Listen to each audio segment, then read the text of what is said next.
It's another episode of Naija Football Talk, and we're very, very stoked to be in your faces once again this lovely week. Another week for you to get out there and be world class. And I'm very sure you also enjoyed the weekend's action, which we're here to bring to you all the best talking points and all the best banter points from across all of Europe's top 5 leagues. My name is Chima, and as usual, I have Kolade and Bolu with me, and we'll be doing justice to all of these talking points. When we come back from this short break, we'll be going straight into it. Stay with us. Looking for the best websites for your next game day stake? TopBets.com.ng has the juice on all of Nigeria's best gaming websites from Nigeria's biggest gaming companies. Compare the odds and markets and make the best choice for you before you make your next stake. Check out game day reviews, previews, top tips, and predictions to help you make the best choice. Welcome back to the show. My name is Chima, and you're on to Naija Football Talk if you're just joining us for the first time. And if you're just joining us for the first time, a special welcome from the house to you. You're elites. You know your stuff, and this is the best channel for all the best banter, best analysis that you can get. Also, thank you so much to our sponsor, topbets.com for topbets.com.ng. Sorry about that, for putting this on your screens. They have been so supportive of us since we kicked off this journey, and we can't wait to keep on partnering with them. And thank you once again to all our returning subscribers, returning viewers. You're also elites. Moving straight on, we're going to start with talking points from the Premier League. And let us first cry over our FPL disappointments. Although I think I had a good game week compared to what happened last week. But let's see. I'm now in the top 100. Yeah, now in the top 100. Wow. How did it go for you? Who delivered? Mo Salah. But then he had minus points for celebrating without with his shirt off. At this point in time, I think they should just wave it off for Salah, because he tends to want to go naked at any goal he scores. But then aside Salah, everything else was good with the league and with the team. Ismail Assar delivered for me as well. Good players all over. I got points of just about everybody, and that was good. Yeah, nice one. So there were no disappointments on your end. How about you, Kolade? Yeah, it was poetic because I didn't even set my team to start with. Well, I still managed to get about 6-7 points. Berama delivered for me. I didn't know about it. Dennis scored as well. I got Diaz in defense. He kept a clean sheet. But the disappointment for me was I had Mark Noble. Oh wow! Who came off the bench to get -1, and I had Antonio in my team as well. You could have always know he's an You could have ended up. Comes out. You could have ended up with more points than you did, but at least it was better for everybody than it was last week. All right, let's look at the Premier League dark horses real quick. Brentford, they are proving to be a kind of force. They are to be reckoned with, despite being the new guys in the Premier League. What do you think about them? Yeah, I think they are doing well so far, but I just want to see how consistent they can be with their play. I think among the newly promoted sides, they've excited me the most, and I'm just looking forward to see what they can deliver. And I hope they stay up for some reason. Yeah. I hope they stay up for a long time too. And also, I think Wolves, it's time for them to go and re-energize to get their shit back together, because I don't know what they've been playing this season so far. Anyway, let's move straight on to the actual gist of the day. We're going to start off with Arsenal, and this time around we're not going to be bantering Kolade as we usually do, because this is 2 wins 3 on the bounce. In the bag. Two wins on the bounce. 2 wins on the bounce. Why is this guy looking at me? 3 points in the bag. We beat Norwich and Burnley. 3 points in the bag. I remember when we beat Burnley last season. 3 points. It's Burnley. What was it? 3 points in the bag. You're beating Burnley by the scruff of your necks. You beat Norwich with a tapping goal, scrappy goal. Well, you beat Burnley with 3 points. Wonderful free kick, actually. Yeah, well, a wonderful free kick, but then it's just 3 points 1-0 in the bag. It's Burnley. All right, so Kolade, what are your thoughts on that game? Yeah, it was. I don't know what Bolu is saying here, but it was a decent game altogether. It was a decent game altogether, but I think I'm still a bit disappointed in the fact that the goal we scored was not even from open play, and we still showed some struggles up front, but defensively I liked what I saw at the back. I also liked Ramsdale. I think I'm pretty impressed with him so far, and I love. He was just born. I love Tomiyasu. I loved what he did out there, and he was impressive. But the biggest takeaway for me was Odegaard. I loved his display in the number 10 role, playing alongside Odegaard centrally. I think it was something that we should look forward to as Arsenal fans. Kolade was just born. Speaking of Ramsdale, is he looking like another Emi Martinez? You know, someone who can take the number 1 spot of Ben Leno.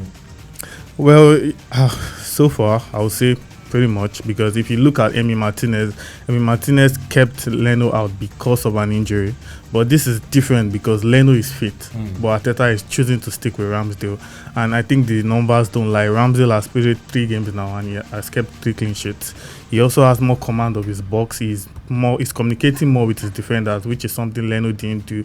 You saw the penalty claim that Burnley had. You saw the way Ramsdale was so confident in the fact that he made a tackle on the ball first, and these are the things we want to see from a goalkeeper. So if, similar to what Chelsea did, they brought in Mendy to like put Kepa on his toes, but Mendy has done the opposite. He is now the number 1, probably one of the most consistent goalkeepers in the league. So if Ramsdale does that to Leno, I'm happy, and if the presence of Ramsdale makes Leno step up, I'm happy as well. Either way, it's a win-win situation. Exactly, it's a win-win for us. Also, you mentioned Odegaard that you are not too sure about his play.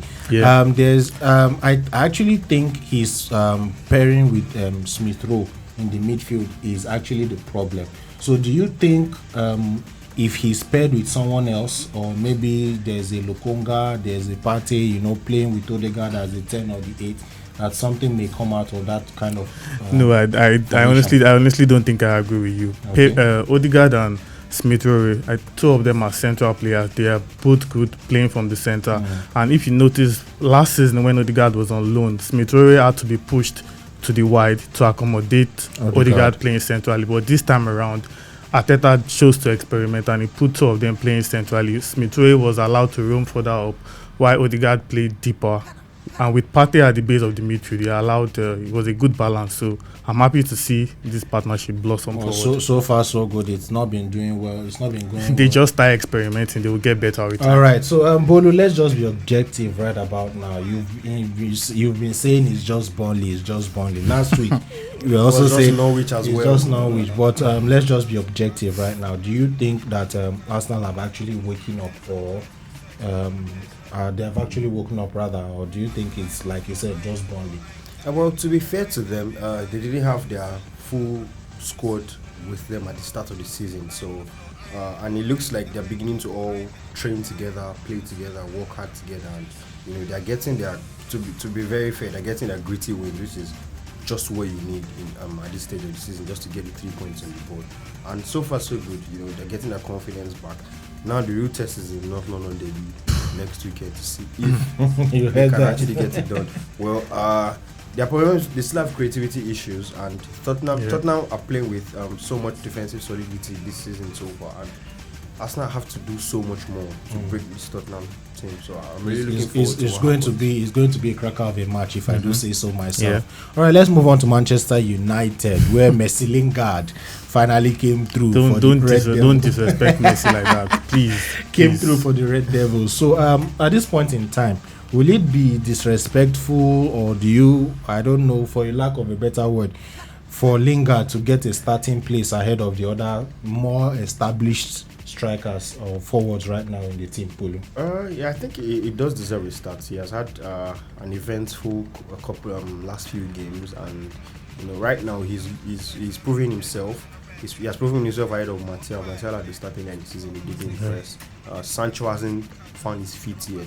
So I think right now they should go with a combination of Lingard on the left, Bruno in the center, Greenwood on the right, and Ronaldo at centre forward. So basically, you are saying that Lingard should find his way more into the team because of his hot form. Absolutely, yeah. Awesome. And he showed at West Ham that he can be a consistent player if given the opportunity. So what do you think is the problem actually, that the other strikers have not started producing the returns that we expect them to? I mean, the most assists they've had have come from the midfield, Pogba and a little bit behind.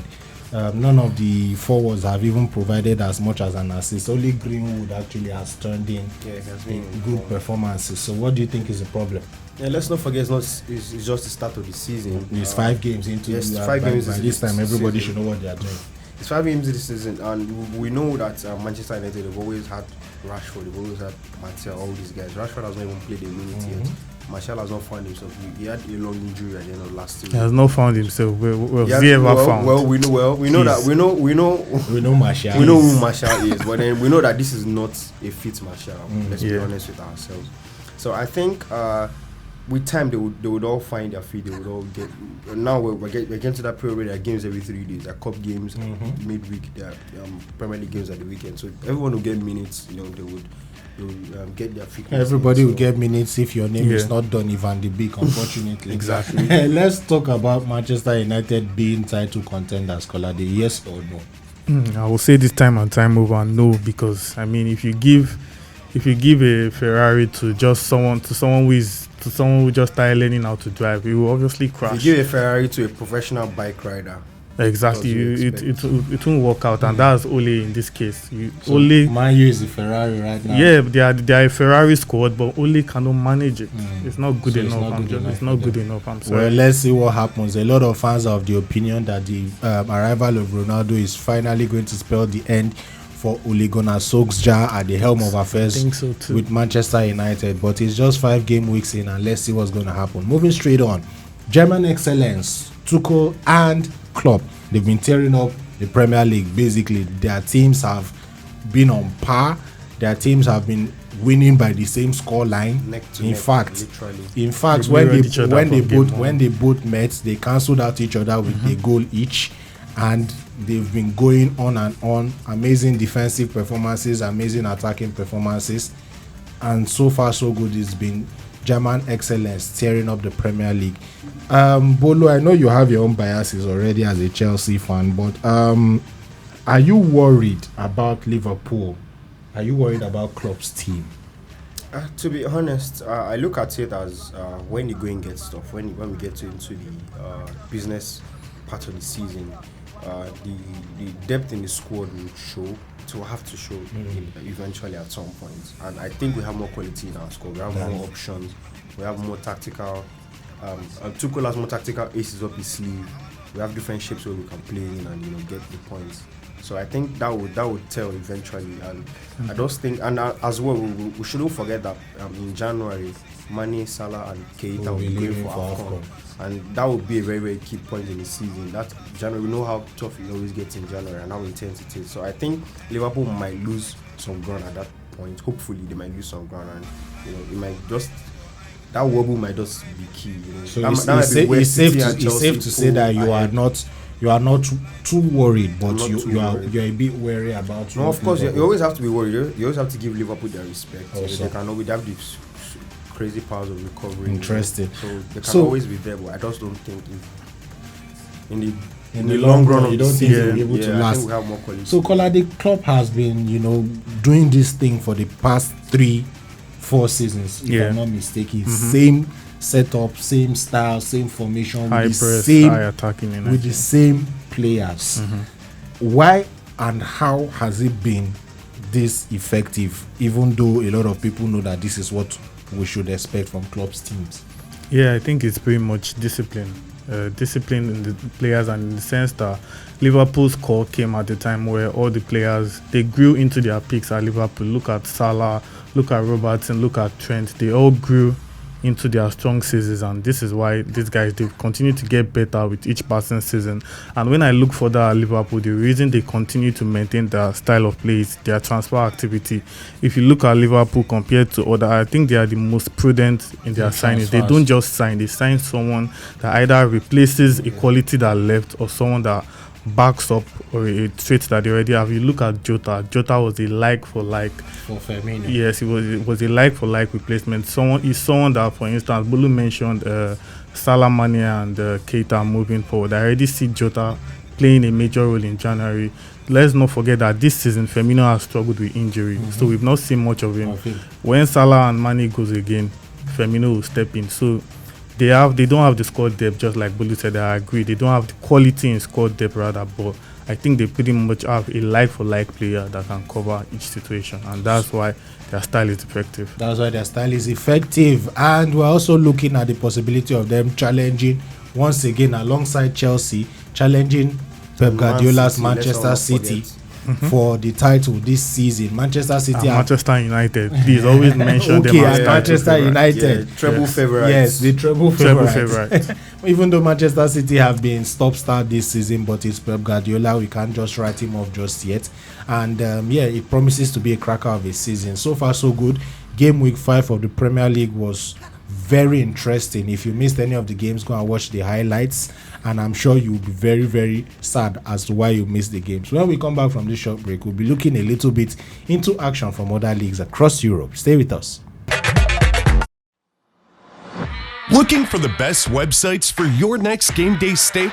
Topbets.com.ng has the juice on all of Nigeria's best gaming websites from Nigeria's biggest gaming companies. Compare the odds and markets and make the best choice for you before you make your next stake. Check out game day reviews, previews, top tips, and predictions to help you make the best choice. Special thank you to our sponsor, stopbets.com.ng, for helping us keep this show on the air and putting it on your screens. And thank you once again for sticking with us up to this point in time. Now we're going to be looking at other actions from leagues across Europe, and we're going to be starting off with LaLiga, where Vinicius Junior and Benzema are proving to be the new duo, the new monster duo in town. Kolade, what do you think about these two, especially Vinicius Junior, who for some reason, has decided to turn up even after all the criticisms and after failing on his promise for 2 seasons? Yeah, I think for Vinicius, it's pretty much been the same thing. I've been saying that all this guy needs to add to his game is end product. If he adds end product to his game, he's a very rounded player. And he has been doing that now. He has scored, I think, 4 goals. 5 goals already. Just him and Benzema have 11 he has goals. Already equaled. He has equaled his tally from last season already, which shows how much of an improvement he has made already. So maybe the Mbappe to Real Madrid rumors just woke this guy up that let me just be a better person. But he has been superb this season. He has really been superb this season, and his connection with Benzema, who he was rumored to have Benzema is also brilliant because Benzema is his idol. Yeah. He said Benzema is his striking idol. He actually had a little rift with Benzema last season, but now it's good to see that the both of them have now clicked. As a Barcelona fan, I am very jealous because we do not have such chemistry in our team, but we are still hoping, we are still praying that when Ansu Fati comes back, he's going to shut all you haters up. But let's look at Erling Haaland and Robert Lewandowski. At this point in time, I don't think there's any argument as to who is winning the Golden Boot between the both of them. It is either one or the other that's definitely going to win the European Golden Boot for this season. So what do you think about the both of them? How far do you think they can stretch each other this season?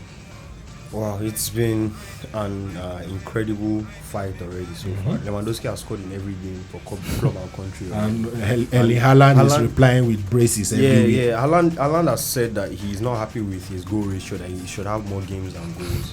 And that's just scary to think about. More goals than games. Yeah, sorry, more goals than games, sorry. And, right now he's already 1 goal more than appearances for Dortmund. And, and this is just literally the second month of the season. It's just scary to think what he can do, and I think that rivalry with Lewandowski is going to push him, which is very important and which is more exciting too, because he knows that Lewandowski is such a beast, and for him to catch up, he has to keep doing it every single weekend. And we saw it again last weekend. He scored 2 goals. The second goal was such an incredible piece of skill to adjust his body and also touch the ball into it. It was trademark. It was just crazy. That guy is something else, and I think he can chase Lewandowski, but I just don't think he will win it. Okay, so what are your predictions? Who's going to how many goals are they both going to end up with? My guess is something about 50 goals. Lewandowski will give us 50 goals for sure, but I think Haaland will be very all competitions. In all competitions, yes. But I just, it might be a situation whereby maybe Haaland wins.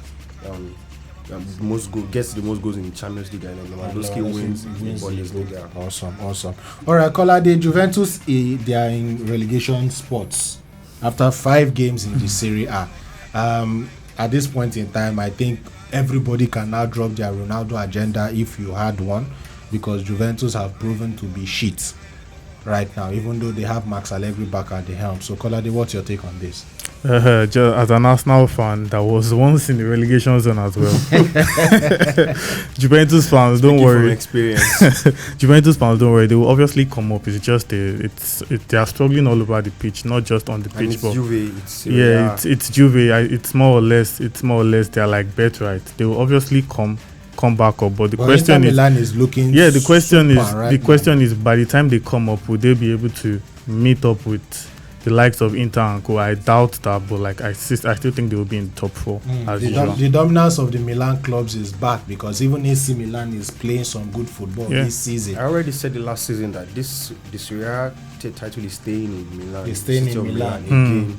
Well, let's see if the red half of Milan is going to be the winner, or the blue half will maintain and retain the title. Let's also look at Pochettino versus Messi. It was quite the sight yesterday after Messi was taken off by Pochettino. I wore this PSG shirt for Messi, just for Messi. It was quite the sight. Even players on the bench were confused as to Pochettino's decisions.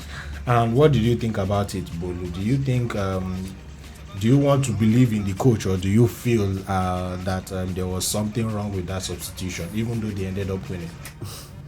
It's a funny situation, but let's not forget that Messi has not particularly hit the top level of his performance. But according to yesterday's performance statistics at the game, Messi had his best. That was his best performance so far, but he still hasn't reached his peak of performance. He hasn't reached. He's probably not even fully fit yet, because he started the season so late. Mm-hmm. This is his third.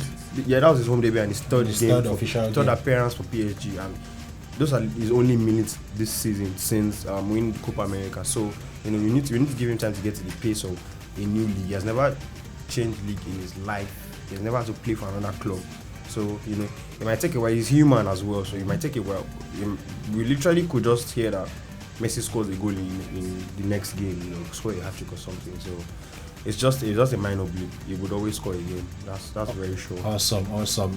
Europe is quite the spectacle right about now. If you're not following other leagues, you better start, because especially the French League 1, there's been a lot of drama happening, there's been a lot of comedy, and there's been a lot of beautiful football. It's not just PSG and Messi.